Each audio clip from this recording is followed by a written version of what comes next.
Good morning friends, welcome back to current affair zone. आज है 4 जून और 4 जून 2020 के जितने भी इंपॉर्टेंट करंट अफेयर बनेंगे आज की इस वीडियो में हम डिस्कस करेंगे।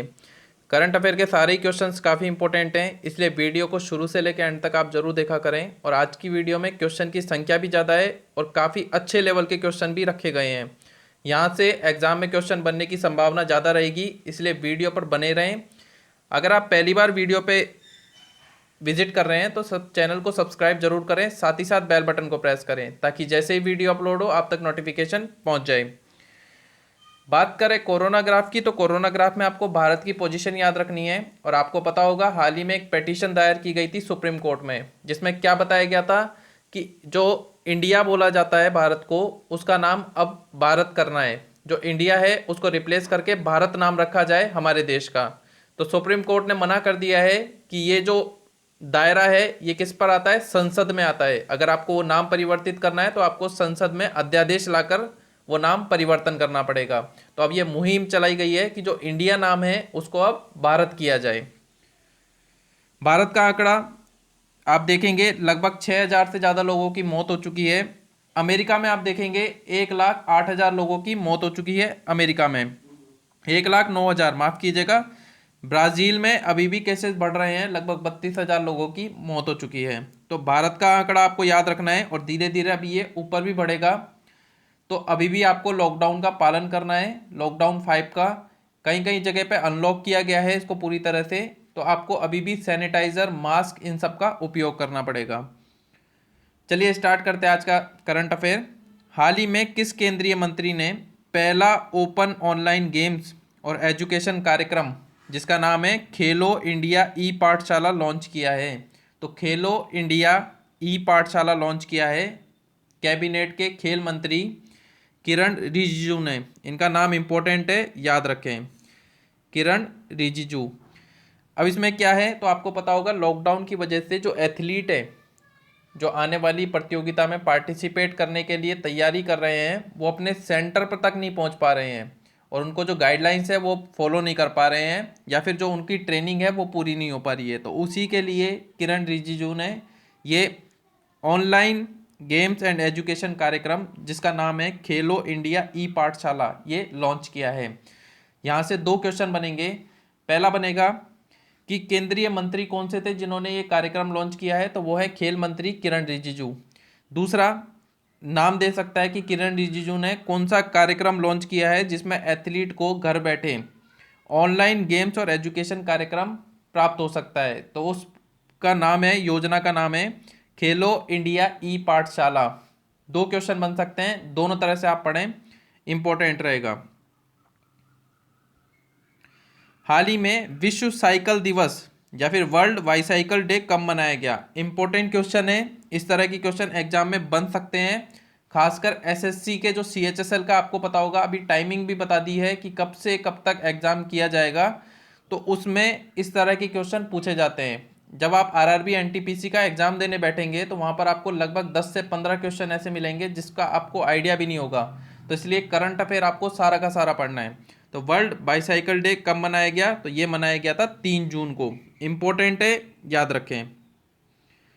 और साइकिल चलाने के ऊपर जो डॉक्टर्स हैं उन्होंने क्या बताया था कि हर दिन जो व्यक्ति 30 मिनट तक साइकिल चलाता है उसका इम्यून सिस्टम सबसे अच्छा होता है, वो व्यक्ति कभी बीमार नहीं पड़ता। तो इसलिए हो सके तो एक पूरे दिन में लगभग 20 से 30 मिनट आपको साइकिल चलानी चाहिए।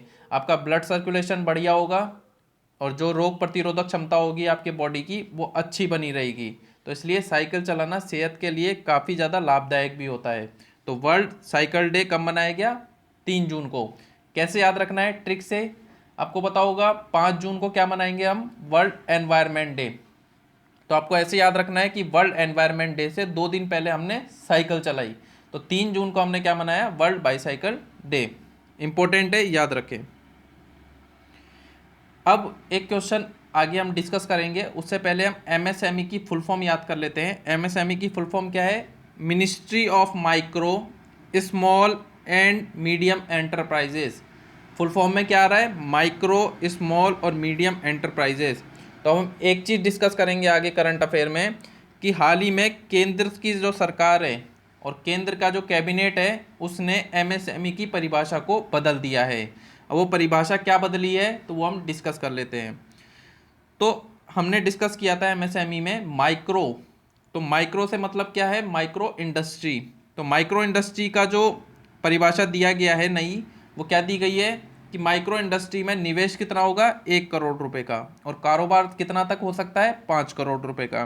तो ये तो हुआ माइक्रो इंडस्ट्री या फिर सूक्ष्म उद्योग। दूसरी की बात करें तो एस की बात करें, एमएसएमई के एस की, तो उसका मतलब है स्मॉल इंडस्ट्री या फिर लघु उद्योग। तो उसमें निवेश कितना होगा 10 करोड़ रुपए का, और कारोबार कितना होगा 50 करोड़ रुपए का। ये सारे के सारे फैक्ट्स इंपॉर्टेंट है, एग्जाम में अलग अलग क्वेश्चन दे सकता है कि बताइए एमएसएमई की परिभाषा बदल दी गई है तो उसके अनुसार माइक्रो इंडस्ट्री में कितना हम कारोबार कर सकते हैं और कितना हम निवेश कर सकते हैं। तो इस तरह से आप याद कर सकते हैं, ये सारे के सारे तीनों फैक्ट्स इंपॉर्टेंट हैं। तीसरे की बात करें मीडियम इंडस्ट्री, जिसका हिंदी में अनुवाद होता है मध्यम उद्योग, तो इसमें हम निवेश कितना कर सकते हैं 20 करोड़ रुपए का, और कारोबार कितना कर सकते हैं 100 करोड़ रुपए का। तो ये है एमएसएमई की नई परिभाषा के तहत, इंपॉर्टेंट रहेगा, याद रखें।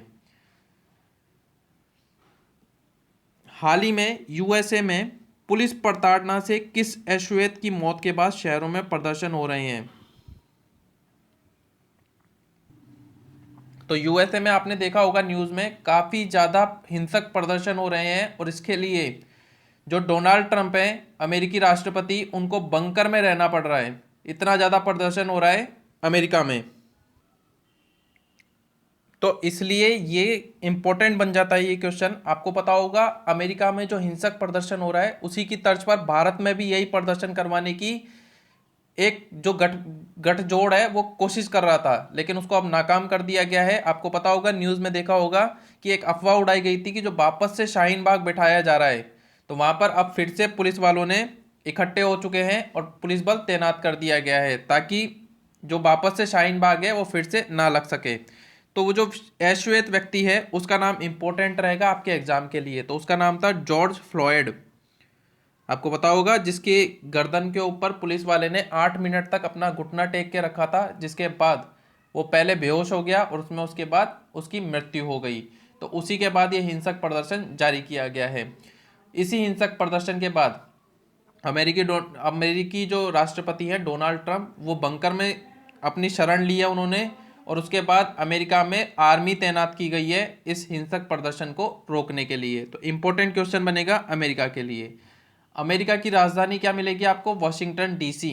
अमेरिका की मुद्रा मिलेगी आपको डॉलर, और वॉशिंगटन डीसी थे। आपको 3 अंतर्राष्ट्रीय संगठनों के बारे में याद रखना है, पहला नासा, दूसरा आईएमएफ और तीसरा वर्ल्ड बैंक। तीनों के बारे में हमने डिस्कस कर लिया है प्रीवियस करंट अफेयर के सेशन में, तो इंपॉर्टेंट रहेगा आपके एग्जाम के लिए। व्यक्ति का नाम भी आप याद रखें, जॉर्ज फ्लॉयड, इंपॉर्टेंट रहेगा, एग्जाम में पूछ सकता है। हाल ही में अमेरिकी राष्ट्रपति ने G7 में, जो G7 ग्रुप ऑफ 7 होता है, उसमें इंडिया सहित किन देशों को शामिल करने के लिए इसकी बैठक टाल दी है। वैसे जो G7 की बैठक होनी थी वो मई महीने में या फिर जून महीने में कंप्लीट हो जाती, लेकिन जो अमेरिकी राष्ट्रपति हैं डोनाल्ड ट्रंप, उसने इंडिया को और 3 देश हैं रशिया, ऑस्ट्रेलिया और साउथ कोरिया, इन तीनों को G7 में ऐड करने के लिए ये समिट अभी टाल दी है।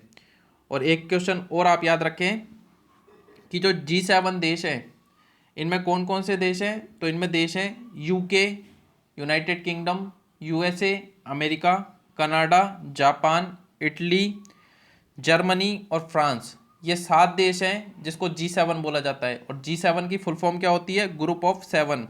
इसमें 3 देश और ऐड होंगे, रूस, ऑस्ट्रेलिया, साउथ कोरिया और इंडिया। उसके बाद ये क्या हो जाएगा, G11 हो जाएगा। लेकिन अभी एक न्यूज़ और आ रही है कि जो कनाडा और यूके है उसने क्या करा है कि रशिया को शामिल होने पर इनकार जताया है। मतलब उसने मना किया है कि रशिया को इसमें शामिल नहीं किया जाए, और वो इसलिए किया गया है क्योंकि रशिया चाइना की मदद कर रहा है। और आपको पता होगा जो ये G11 बनाए जा रहे हैं देशों का समूह, ये किसके लिए बनाया जा रहा है, ये चाइना के लिए बनाया जा रहा है। क्योंकि आपको पता होगा गृह युद्ध स्टार्ट हो चुका है अमेरिका और चाइना के बीच में। पहले क्या हुआ था, जो स्टॉक एक्सचेंज था अमेरिका का, उसमें से चीनी फर्मों को हटा दिया गया था, चीनी जो जितनी फर्में थी वहाँ पर चीनी कंपनियाँ, उस सबको स्टॉक एक्सचेंज से हटा दिया गया था। उसके बाद अब क्या करा है अमेरिका ने कि जितने भी चाइनीज़ व्यक्ति या फिर चाइनीज़ एयरलाइंस अमेरिका में जाएंगी उन सब पर रोक लगा दी है अमेरिका की सरकार ने। और साथ ही साथ एक चीज़ और आप याद रखें कि अमेरिका ने जितने भी चाइनीज़ ऐप हैं उसके ऊपर पहले से प्रतिबंध लगा दिया था। तो इम्पोर्टेंट रहेगा आपके एग्जाम पर्पस के लिए। G7 के बारे में आप याद करके जाएं। और 4 देश कौन कौन से ऐड होने वाले हैं इसमें? भारत, ऑस्ट्रेलिया, साउथ कोरिया और रशिया। अगर रशिया को नहीं शामिल किया जाएगा तो इसका नाम क्या होगा? G10, group of 10। इंपॉर्टेंट रहेगा, याद रखें। हाल ही में भारत की पहली डॉल्फिन वेधशाला किस राज्य में बनाई जा रही है? इंपॉर्टेंट क्वेश्चन रहेगा। पहली बार ऐसी बनाई जा रही है इसलिए इंपॉर्टेंट है 2020 में। तो भारत की पहली डॉल्फिन वेधशाला बनाई जा रही है बिहार में। और बिहार में कहाँ पर? तो बिहार में बनाई जा रही है भागलपुर में। नाम याद रखें, भागलपुर डिस्ट्रिक्ट में बनाई जा रही है। अगर आप बिहार से संबंधित हैं तो आपको अच्छी तरह याद होना चाहिए कि भागलपुर में बनाई जा रही है डॉल्फिन वेधशाला। वेधशाला का मतलब क्या होता है? जहाँ पर उपचार किया जाता है। तो डॉल्फिन के उपचार के लिए। डॉल्फिन कौन है? तो डॉल्फिन है भारत का राष्ट्रीय जलीय पशु, इसलिए डॉल्फिन इंपॉर्टेंट बनता है। साथ ही साथ एक चीज़ और आप याद रखें कि भागलपुर में ही आपको क्या मिलेगा? विक्रमशिला डॉल्फिन अभ्यारण्य। डॉल्फिन का अभ्यारण्य भी आपको कहाँ मिलेगा? भागलपुर में मिलेगा, जिसका नाम है विक्रमशिला डॉल्फिन अभ्यारण्य। साथ ही साथ एक चीज़ याद रखें, इंपॉर्टेंट है, आरआरबी एनटीपीसी 2016 में पूछा गया था कि डॉल्फिन के समूह को क्या बोला जाता है? अगर डॉल्फिन का 10 से 12 डॉल्फिनों का एक समूह अगर है तो उसको क्या बोला जाता है? तो उसको बोला जाता है पॉड। ये क्वेश्चन आरआरबी एनटीपीसी 2016 में पूछा गया है, इंपॉर्टेंट रहेगा आपके एग्जाम पर्पस के लिए। अब बात हुई बिहार की, तो बिहार की राजधानी क्या है? बिहार की राजधानी है पटना। बिहार के मुख्यमंत्री कौन है? तो मुख्यमंत्री है नीतीश कुमार। और राज्यपाल कौन है? तो राज्यपाल है फागू सिंह चौहान। और बिहार का जो पटना हाई कोर्ट है उसके जो चीफ जस्टिस है उनका नाम क्या है? तो उनका नाम है जस्टिस संजय करोल। इंपॉर्टेंट है, याद रखें। एक क्वेश्चन और आप याद रखें कि बिहार का शोक किसे कहा जाता है? तो बिहार का शोक कहा जाता है कोसी नदी को। कोसी नदी को इंपॉर्टेंट है, स्टार मार्क करके इसको याद रख लें। कई बार एग्जाम में पूछा जाता है कि बिहार का शोक किसे कहा जाता है? कोसी नदी को कहा जाता है कि जब कोसी में बाढ़ आती है तो लगभग आधा बिहार तबाह हो जाता है कोसी नदी से। तो कोसी नदी के बारे में आप याद रखें, कोसी नदी को बिहार का शोक कहा जाता है। राष्ट्रीय उद्यान की बात करें तो राष्ट्रीय उद्यान, कुछ राष्ट्रीय उद्यान हैं जो एग्जाम में पूछे जाते हैं। पहला कैमूर वन्यजीव अभ्यारण्य, दूसरा राजगीर वन्यजीव अभ्यारण्य। आपको पता होगा महात्मा बुद्ध का महाबोध गया जो जगह है जहाँ पर वो पेड़ है वो कहाँ पर है? बिहार में है। तो राजगीर वन्यजीव अभ्यारण्य भी कहाँ मिलेगा आपको? बिहार में मिलेगा। उसके बाद गौतम बुद्ध पक्षी विहार, तो गौतम बुद्ध भी कहाँ के हैं? बिहार से संबंधित है, तो इसलिए इस तरह से आप याद कर सकते हैं। तीसरा वाल्मीकि राष्ट्रीय उद्यान, ये इंपॉर्टेंट है, एग्जाम में पूछा जाता है कई बार। वाल्मीकि राष्ट्रीय उद्यान बिहार में मिलेगा। उसके बाद कांवर झील पक्षी अभ्यारण्य, ये भी कहाँ मिलेगा? बिहार में मिलेगा। तो ये सारे के सारे फैक्ट्स बिहार के हैं, इंपॉर्टेंट रहेंगे, याद रखें। हाल ही में global rating agency Moody's investor service ने भारत की संप्रभु रेटिंग BAA2 से घटाकर क्या कर दी है? तो BAA2 से घटाकर क्या कर दी है? BAA3। ये इंपॉर्टेंट क्वेश्चन रहेगा और ये ऐसा पहली बार हुआ है अभी तक। और ये रेटिंग एजेंसी क्या बताती है कि जिस तरह से IMF, वर्ल्ड बैंक हमें लोन देते हैं तो जितनी अच्छी रेटिंग होगी उतना ज़्यादा लोन प्रोवाइड करवाया जाएगा किसी कंट्री को। तो अब मूडीज़ ने ये रेटिंग दी है जिसमें एक पायदान नीचे खिसका दिया है, और नीचे इतना खिसका दिया है कि जस्ट इसके नीचे एक पायदान और है, मतलब सेकंड पोजीशन पे रखा है रेटिंग में। तो इसके बाद क्या होगा? भारत में जो लोन प्रोवाइड करवाया जाएगा वर्ल्ड बैंक, IMF के द्वारा, उसमें थोड़ी सी कमी हो सकती है, और जो बिल्कुल घटिया होता है उससे जस्ट एक स्तर ऊपर रखा गया है इस रेटिंग में। अब बात करें मूडीज रेटिंग एजेंसी, ये कहाँ की है? तो ये अमेरिका की रेटिंग एजेंसी है जो रेटिंग देती है अन्य देशों को। स्थापना कब हुई थी? स्थापना हुई थी 1909 में। 1909 में स्थापना हुई थी। हेडक्वार्टर कहाँ मिलेगा इसका? हेडक्वार्टर मिलेगा न्यूयॉर्क सिटी में, और न्यूयॉर्क सिटी कहाँ है? यूएसए में। सीईओ कौन है? तो सीईओ एक बार एग्जाम में पूछे गए थे, सीईओ इंपॉर्टेंट है। सीईओ का नाम है रेमंड डब्ल्यू मैकडेनियल। रेमंड डब्ल्यू मैकडेनियल इसके सीईओ हैं, इंपॉर्टेंट रहेगा, याद रखें। हाल ही में बीसीसीआई ने खेल रत्न के लिए केंद्र सरकार को किस खिलाड़ी को नामित किया है? मतलब ये क्वेश्चन ये बताया जा रहा है कि बीसीसीआई ने जो खेल रत्न पुरस्कार दिए जाएंगे उसमें किस खिलाड़ी को नामित किया है। बीसीसीआई की तरफ से नामित किया गया है रोहित शर्मा को, माफ कीजिएगा विराट कोहली नहीं, रोहित शर्मा को। इस तरह के क्वेश्चन क्या होते हैं, एग्जाम में गलती हो जाते हैं। ऑप्शन सी इसका सही होगा, रोहित शर्मा का नाम आप याद रखें। 2019 में बात करें तो रोहित शर्मा ने राइनोज के लिए एक अभियान चालू किया था, राइनोज के संरक्षण के लिए, जो गैंडे होते हैं उनके संरक्षण के लिए अभियान चालू किया था। साथ ही साथ एक चीज़ और आप याद रखें कि अगर एग्जाम में क्वेश्चन बने कि वर्ल्ड कप में लगातार 5 शतक लगाने का रिकॉर्ड किसके पास है, तो 5 शतक लगाने का रिकॉर्ड है रोहित शर्मा के पास। इससे पहले 4 शतक लगाने का रिकॉर्ड था कुमार संगकारा, जो श्रीलंका के बैट्समैन थे, उनके नाम था। लेकिन लगातार एक ही वर्ल्ड कप में 5 शतक लगाने का रिकॉर्ड है रोहित शर्मा के नाम पर। इंपॉर्टेंट रहेगा, याद रखें। बीसीसीआई की बात कर लें तो बीसीसीआई भी इंपॉर्टेंट रहता है, एग्जाम में क्वेश्चन बन जाता है। बीसीसीआई की फुल फॉर्म है board of control for cricket in India. कई बार जो गलती होती है वो इसकी फुल फॉर्म में गलती होती है।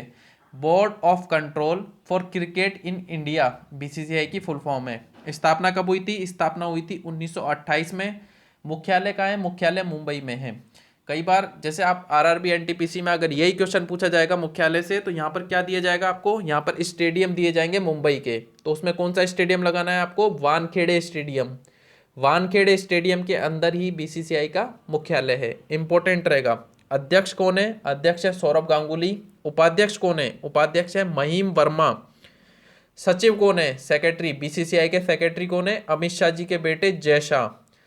एक क्वेश्चन थोड़ा सा अलग क्या पूछा जाता है कि बीसीसीआई में माफ कीजिएगा, बीसीसीआई में पुरुष कोच कौन है?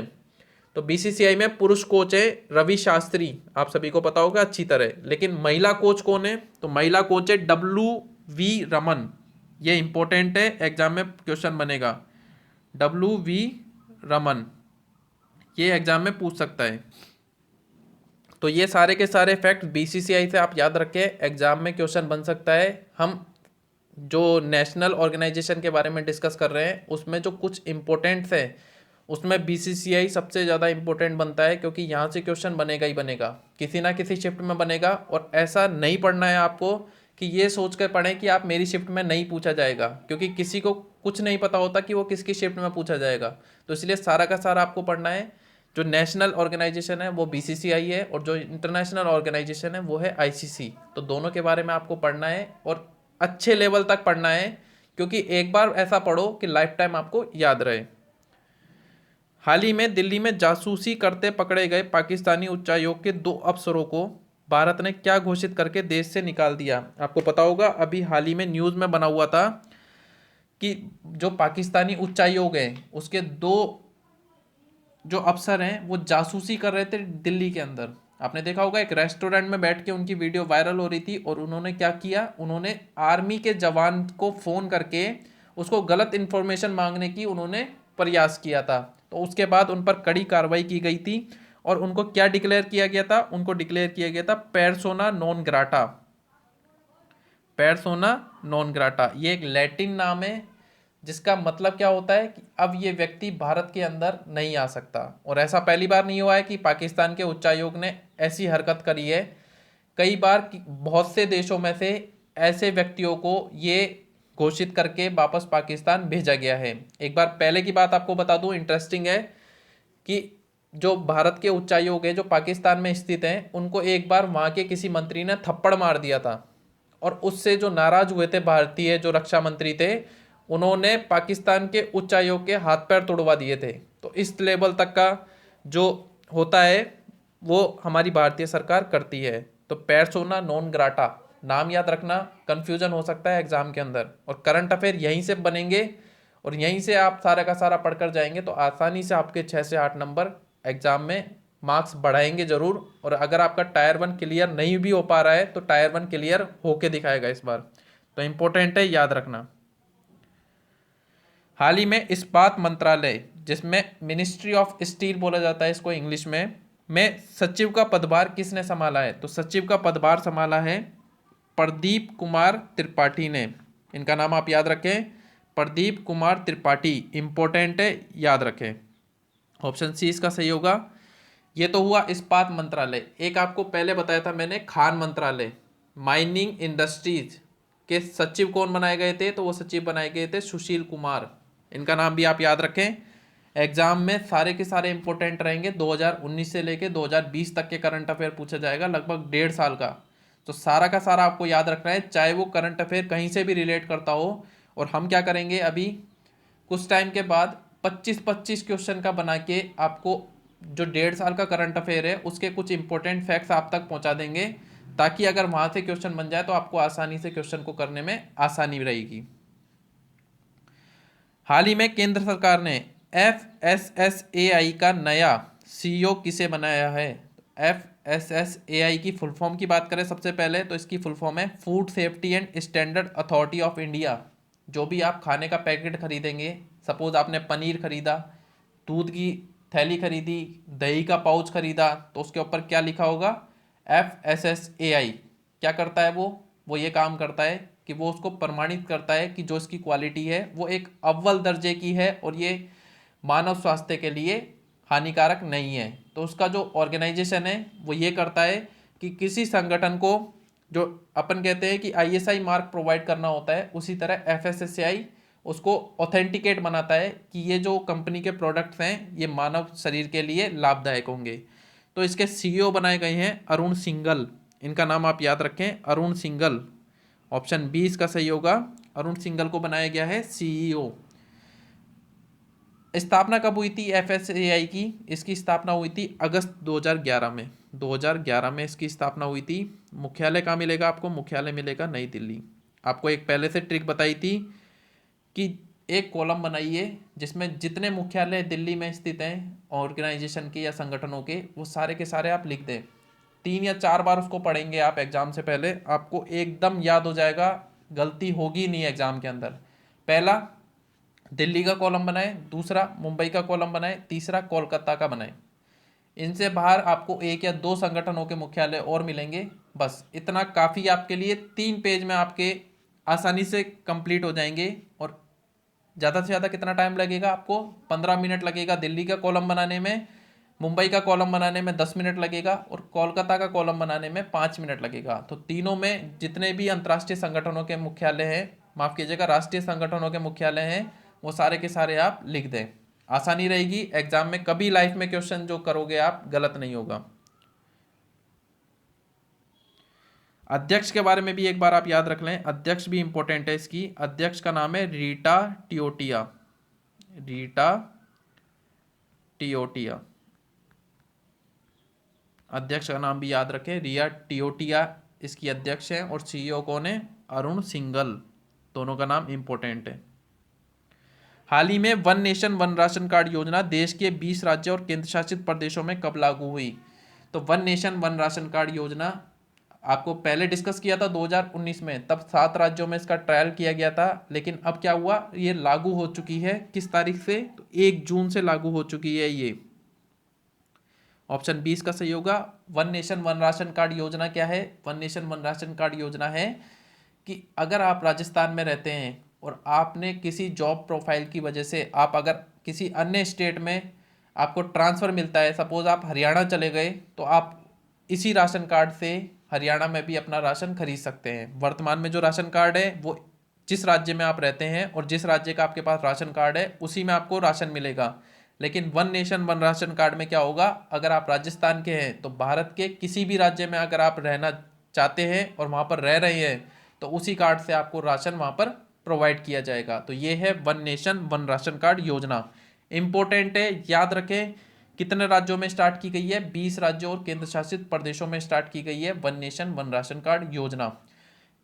1 जून से स्टार्ट की गई है। अभी आप तक इसकी इंफॉर्मेशन इसलिए नहीं पहुंची होगी कि क्या होगा, कि अभी भगदड़ मच जाएगी लोगों को राशन कार्ड बनवाने के लिए, और अभी सरकार की गाइडलाइंस है कि सोशल डिस्टेंसिंग का पालन करना है, इसलिए आपको अभी अच्छी तरह से पता नहीं चल रहा होगा आपके ई मित्र से, लेकिन कुछ टाइम बाद आप बनवाने में जाएं वहाँ पर, और काफ़ी अच्छी योजना है ये मोदी सरकार के द्वारा, इम्पोर्टेंट है, याद रखें। हाल ही में महाराष्ट्र, गुजरात, दादर नागर हवेली पर किस चक्रवाती तूफान का असर है? सबसे ज़्यादा इंपॉर्टेंट क्वेश्चन है, तूफान से एक क्वेश्चन जरूर बनेगा। तो जो महाराष्ट्र, गुजरात, दादर नागर हवेली, ये यहाँ पर जो तूफान आ रहा है वो कौन सा है तूफान? उसका नाम है निसर्ग। निसर्ग तूफान, ऑप्शन बी इसका सही होगा। निसर्ग का नामकरण किसने किया? तो निसर्ग का नामकरण किया बांग्लादेश ने। ये भी इंपॉर्टेंट क्वेश्चन बनता है, बांग्लादेश ने इसका नामकरण किया है निसर्ग का।